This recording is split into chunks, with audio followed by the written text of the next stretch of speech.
It is John Malinak, the catcher, as well as right fielder Reed Hips. Guys, congratulations heading back to the championship. Your team captured the title a year ago. Has to feel awfully good to have the chance to repeat. It does. It's pretty fun. It's a great opportunity, and I'm glad we made it back from last year to this year. It shows a real good representation of what our team can do and what our coaching staff has done. So I'm glad we made it.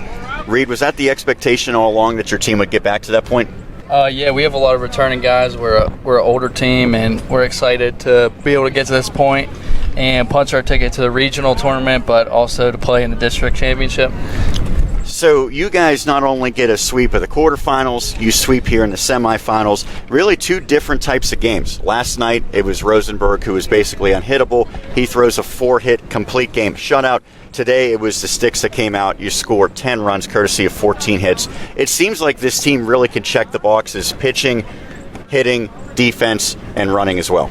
I would say so. I mean, whenever one of those aspects are lacking or are not doing pretty well in a game, the other ones typically come back and make up for our losses there. So I don't think that we can be beaten easily by anyone. Reed, I want to talk about the outfield defense because you play out in right field, but you have two tremendous fielders out there with you. Dejan Herzog, who covers a lot of ground, Andrew Rosenberg, who plays center field. And I noticed that you guys also like to try to throw to first base on some hard-hit balls out there. You did that today. How much do you enjoy playing with those guys out there, and how much of an asset is that for your defense? Oh, I mean, it's amazing. They always say no-fly zone, but it's more for Andrew and Dej. They both cover a lot of ground. I mean, Andrew, he's insane. I've been playing with him since we were real little, and he's the best player I've ever been around. He can actually play short. You guys haven't seen him play short, but because he's left-handed. But he's amazing, all-around player. John, as the catcher, I want to get your take on this pitching staff because it's a really deep pitching staff. And in this series, there was only 3 pitchers who were needed, but I know you could probably go 5, 6, 7 deep. How much does that come in handy throughout the course of the year, and how do you juggle working with all these different talented hurlers? It's amazing having so many arms to just throw strikes, because that's what our game plan is: just throw strikes, hit the zone, try to get up on them. And all of our pitchers have typically done so, and if it's not, then we have someone else in the dugout who can do it. It's fun to catch them all. It's a little difficult, obviously, going from a lefty to a righty or some kind of different tail, but all in all, these guys are amazing. They put it on the plate, so it makes my job easy. Talking to John Malinak as well as Reed Hips here for Hempfield East, a 10-4 victory to move on to the championship game. So I don't know if you guys know this. I'm guessing you probably have a good idea. It's going to be Bushy Run, your opponent. Bushy Run scores a 9-0 victory. That team, through 4 games of the playoffs, has not allowed a run. How are you guys going to have offensive success on Tuesday?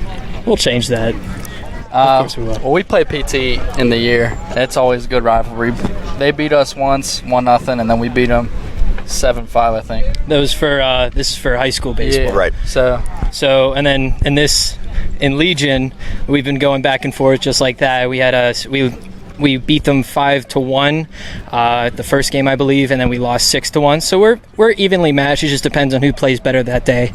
Hopefully we can bring the sticks and smash a run in. Final question for you guys. That's a couple days now. You got a nice 2-day layoff earlier this week after you took care of business in the quarterfinals. Now you get tomorrow and Monday off before you head back to the field on Tuesday. What are you going to do over the next couple of days, and how are you guys planning on celebrating another trip to the championship as well as qualifying for the regionals in the process? We're not really going to celebrate that much yet. We still got the final game, and then we got to keep winning, but probably take a day off and then practice and then get ready to go for the championship. I'd say a lot of relaxation, trying to keep our bodies in check. Do you guys feel pretty well rested at this point? At this point, yes. Earlier in the season, we had game after game, which had got a little difficult with our arms, but so far in this playoffs, we've had time to rest, which is a good thing, and we feel pretty good. They certainly felt good today. A 10-4 victory for Hempfield East. John Malinak, Reed Hips, and there's the head man as well, Scott Smith. We'll talk to him in a moment as we continue here on the Westmoreland Sports Network.